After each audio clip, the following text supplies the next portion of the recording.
Kia ora everyone, I'm Donna Louise. Thanks for being here. Now today we are going to finish building this most amazing jigsaw puzzle. 5,000 pieces from Ravensburger titled Bizarre Town from the artist Colin Thompson. As you can see, it's already completed on the table here, so during the time lapse you'll see me go from what I believed was my halfway point until the end. This is in collaboration with Vicky from Vicky Makes and Builds. We released our first videos back to back as premieres, and you might well be watching this now as a premiere and live chatting with us all. If you are, thank you so much. If you haven't seen the first videos, I'll leave links to those in the description below. Make sure to go check them out. What fun it was to do this collaboration with Vicky, because we both approached the jigsaw puzzle so differently. I was worried that our videos might get boring to see us both build the same jigsaw puzzle, but they're so very different, so very different. I loved this puzzle. Loved it, loved it, loved it. I added it to my Amazon storefronts. There's links in the description below for those. If you do buy a copy there, full disclosure, the price is the same for you, but I do get a commission that comes back to the channel to help me buy more puzzles and equipment to make these videos. So thank you very much. Every little bit helps.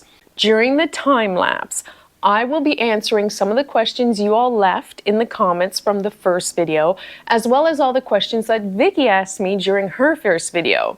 So when you go watch Vicky's video for the second part, she'll answer all the questions that I asked her, which is lots of fun because we asked each other very different questions. Now, the big question for you all, and I can't decide, is what should I do with this jigsaw puzzle now? It's big, it's beautiful, but it's very busy image.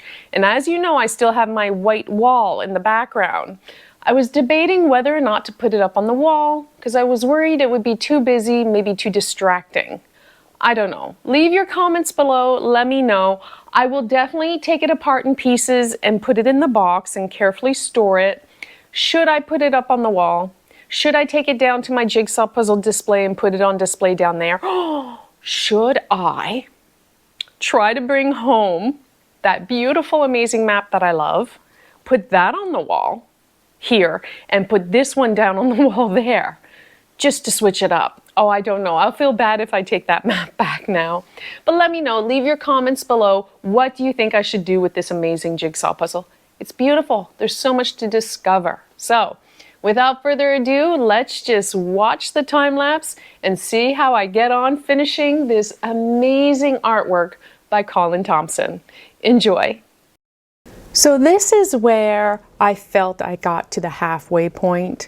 Now, looking back at this though, it doesn't feel like I'm halfway at all. I basically explained in the first video how I determined what the lower box and the pieces would weigh at the halfway point. And so I kept measuring the box with the pieces, and this is approximately when, if I did the math correctly, I should be at the halfway point. But now I look at this and I'm like, there's still so much to do. Honestly, I don't know if this was halfway or not, but here we are. And to tell you the truth, what I really, really loved is once I got that border all together, because it brought it all in, then I felt like the picture was really coming together. The puzzle was really forming, and it was so exciting, like to keep putting piece after piece and just bringing things in together. The part that took the longest to kind of take shape was perhaps, if you look down the middle of the puzzle to the left, that area right there was pretty much what I finished towards the end. I definitely had much more of the right side done. But it's so funny because I honestly don't know if that was the halfway point or not. But leave your comments below and let me know. Do you think I was actually halfway at the start of this video, or probably had a little bit more than halfway to go? Here are some answers to questions that were comments from the first part of this series. So first of all, the boards that I'm puzzling on, they're made out of MDF. To tell you the truth, I have no idea what MDF means, but they're a bit thicker, millimeter-wise, to make them sturdy, but not so thick that they're difficult for me to move around and carry. So I have 2 MDF boards that I use for these larger scale jigsaw puzzles. As for the 42,000 piece Educa puzzle, I did sell it. It's found a new home in Australia. The buyer did know about my issues. In fact, they reached out to me after that video where I said, I'm done. They've actually completed 4 bags, I believe, right now. And they will admit that the perfect false fits in the sky are just, yeah, frustrating. A lot of comments comparing the two methods of how, you know, Vicky has been sorting and then building, and how I pretty much have just been building as I go. And that was really, really interesting to see that people are enjoying watching the two videos because they're so different. But I do believe most people can relate and, you know, to Vicky's means of building the jigsaw puzzle more, which I completely understand. There was a question about diffused lighting, and yes, I find that when it comes to puzzling, I need to diffuse the light. I have some umbrellas, I have even like a pillowcase, because even if the puzzle is quite matte, it can get still like a bright spot on the puzzle. So not only when I'm puzzling and not filming, yeah, that bright spot appears, but it's even worse if I'm filming and it appears on camera. So I definitely prefer to use diffuse lighting, even for regular puzzling when I'm not filming, but especially when I'm filming. And then someone asked me also who gave me this puzzle, the person who gave it to me, our neighbors, Sven and Paige, if they knew that I would like this type of image, and they absolutely did. Like, they totally know my style of jigsaw puzzle. They know I like busy puzzles. They know I like big puzzles. So I was not surprised that they were able to pick this out for me. I rewatched Vicky's video and made notes about all the questions she asked me during that video. And the first thing, yes, I am very image dependent, and using the poster versus the box, this was pretty much answered in the first part of this series, in the first video, because I picked out the pieces and found them on the poster right away, and then piled up pieces on the poster and then moved them to the puzzle. I did use the box a bit when I was moving pieces from the poster to the actual puzzling area so that I wouldn't lose track of where the pieces went. But I heavily relied on that poster. It is quite worn and bent, and but I did use the box a little bit. I love this image. It was a perfect image for me because it's so very busy. And of course, the poster was very handy to have because of the busyness of this image. I definitely did favor the poster over the box lid, but I did use the box lid a bit. Like I said, it was interesting because I would have all the pieces piled up on the poster where they went, and then I would put them on the box lid approximately where they went, because the box lid image was so much smaller, and I'd walk them over to the puzzling area and then try to transfer them into place.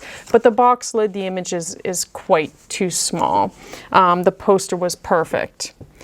Now, did I do any sorting at all? Actually, in the middle of kind of this time lapse that you're watching right now, Paige actually took the pieces home with her, and I gave her a bunch of little containers, and she actually did a bunch of sorting for me. She sorted out like brickwork, greenery, I forget, she made like, you know, maybe 4 different piles of pieces. So there was a bit of sorting done, not a huge amount. She may have sorted, you know, 500 pieces, and it was really helpful. And you'll see in the video at times I have like a little plastic container that I'm walking around with. Those are pieces that she had sorted.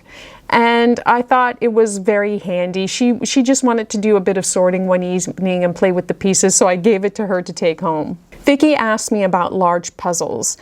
I don't particularly have a favorite brand. I've done large Graphica, Ravensburger, Clementoni, and I am tempted the large Educa. Mostly, I would never do a large Educa again. I don't even want to do a 500 piece Educa on my own, seriously. Unless they change their piece cut, I am not a fan. And so I absolutely love the large piece count Graphica. I love the Ravensburger, I love the Clementoni. As long as it's an image that I enjoy, I would choose to do any of those again. But Educa, no, sorry, I just don't want to go there. The thing is, I would absolutely love to do a large trefoil puzzle. I believe they go up to 6K. And there's like the Sistine Chapel ceiling puzzle that I think they have. As for Bluebird, now the funny thing is, I know they're a Graphica like sister company, but the Bluebird 1000 piece I did, I wasn't the biggest fan of the piece cut. So I worry about their larger puzzles, whether or not the piece cut, if I would enjoy it or not. Although I love the Bluebird images, so lovely, love their images. Dowdle, I haven't really found an image that appeals to me too much. I really debated about doing, what was it, the 60,000 piece puzzle. It's a map, I do love a map, but it just felt a bit repetitive to me. So yeah, I don't have any interest to really doing a large piece count Dowdle, maybe not even a Bluebird. Though I love the images. Oh, I might give that a chance. I would like to do a Treffle, but not all their images appeal to me, so it's more of a case of the image and the piece count, a bit combination wise. I know I'm always going to enjoy a Clementoni, a Graphica, and a Ravensburger large cut, and I always seem to find images that I enjoy from them. Colin Thompson artwork, absolutely loved this Bizarre Town. Loved it, loved it, loved it. And it's made me look so forward to doing the 18,000 piece one that I have from Ravensburger. It's called Magical Bookcase or Magical Bookshelf. I can't remember. I've seen it listed both ways. And the thing is, I know it's is it in 4 bags, I think, and I'm not going to mix the bags because it's busy enough. I will probably do just a build, just very similar how I did this puzzle. I'm going to hold off doing it for a while because I feel I just did, you know, Colin Thompson. I'll do some other stuff, but I'm very excited now to do that 18,000 piece because I know I will enjoy it because I absolutely loved Bizarre Town. I agree with you, Vicky, that, you know, this Bizarre Town could be very tricky. You'd look at a piece and go, oh, this is a house with greenery. It must be over here. But instead it was the house on the armchair. So it was very tricky. You really needed to look at the poster a lot. Look at the image to figure out where things went. And the funny thing was, for me, there were times where I'd go, yeah, I know where this goes. And it felt like I knew exactly where these pieces went. And I was familiarizing myself with the image overall really well. And then I'd pick up a piece and go, what is this? I've never seen this at all. And it'd been hours into puzzling this picture. And I felt I knew all the details on this picture. And then I'd find something and be like, there's a pencil sharpener? That's why I asked you about the pencil sharpener. Like, where's the pencil sharpener? I haven't seen a pencil sharpener yet. My goodness, you know. So it was a very tricky image, but so much fun. So much fun to find all the details and where they went. As for speed running a Colin Thompson image, I would prefer not to speed run them because I would want to take my time to really look at all the pieces and enjoy all the detail in the artwork. Because when you speed run a jigsaw puzzle, you don't have time to enjoy all the details in the artwork. But that being said, I would definitely prefer to speed run a Colin Thompson puzzle like Ludicrous Library over Lupin's any day, over that Sweet Golden Retriever puzzle. Like, I would definitely prefer a busy, crazy image from Colin Thompson than, say, a lot of animal fur or lots of grass or lots of flowers or a photograph of a landscape. That's just not me. So, but I want to redo it to enjoy. I feel sometimes when you speed puzzle a puzzle, you don't have time to fully enjoy the artwork and the image. And that's why it's nice to go back and redo them. When I did Ludicrous Library on my own as a speed run, I didn't get it done in 90 minutes. I don't remember my exact time anymore. It wasn't that much more than 90 minutes, but I know I could finish like under 2 hours. And I know a lot of competitions give the individuals, 2 to 3 hours. So I do think I could finish such a busy puzzle in under 2 hours. But they're just so much fun to discover and all the details and play around with that I think they're more enjoyable to just relax puzzle them. Now, Vicky talked about a lot of damaged pieces, and honestly, I just reassembled the jigsaw puzzle and I know of like one piece that was peeling a little bit. I did not have damaged pieces. Nothing stood out to me. I'm sorry that she did. But no, this was really nicely cut, beautiful pieces, I think I have one piece that was peeling a little bit. That was it. Overall, great quality, great cut. Quite a bit of puzzle dust, but you know, that happens. Other times my hands were so blue, but overall, no issues whatsoever with any of the pieces. And I would say definitely overall, my method for this jigsaw puzzle, I just picked out pieces out of the box to start and, you know, found them where they were on the poster and I just built the image. I totally did a build as I sort. Paige, and when she was helping me out putting the pieces upside down on the poster, that's still kind of a build as you sort, because she was just picking out pieces, putting them down on the poster, and then I would shift them all together and build them. She did do a bit of sorting, which was helpful and handy. And then you would have seen like the last 1,000 pieces just fully flipped up on the table and then just picked out stuff that stood out to me. And then piece-shaped sorted like the last, I don't know if there was 100, 200 pieces of just like all the brickwork and left that to the end. But the funny thing is, this would not be my normal approach to a large piece count jigsaw puzzle.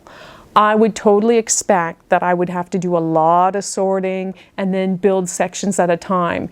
It was just that this was such a busy image with so much going on that it worked really well just building it straight out of the box.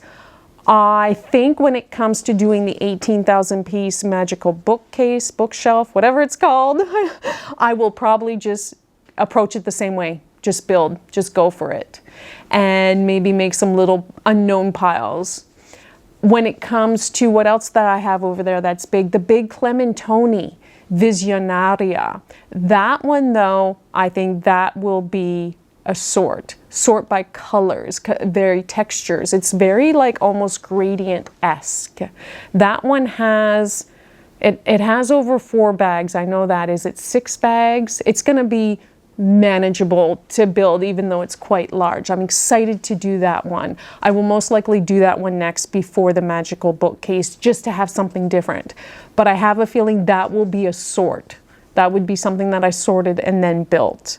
But I didn't know when I started this puzzle how I would completely tackle it or approach it, but I loved it. This was me in a jigsaw puzzle. Absolutely loved it. And I really loved watching Vicky's videos because they were so different to mine. And I realized my video, you know, especially that first one could be quite boring because it's just a bunch of pieces all over the place until you see it all come together. It's just magical. And then at the end, of course, it's very difficult to see where the holes are remaining. Like I have a few pieces left, and even that last piece, I couldn't figure out where it went. It took me forever to like smooth my hand over the puzzle to try to find the last hole of where the last piece went. But I loved it. I absolutely loved it. I would definitely do more Colin Thompson images. I'm excited to do the large one, the 18,000 piece. I'll probably approach it the same way. But the Clementoni Visionaria, which Vicky has as well, I will probably most likely sort that one and do a more traditional build, I'll say.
Thank you so much for watching. I really appreciate it. I hope you enjoyed Vicky's videos as well as mine, and just seeing how we so differently approach this same jigsaw puzzle.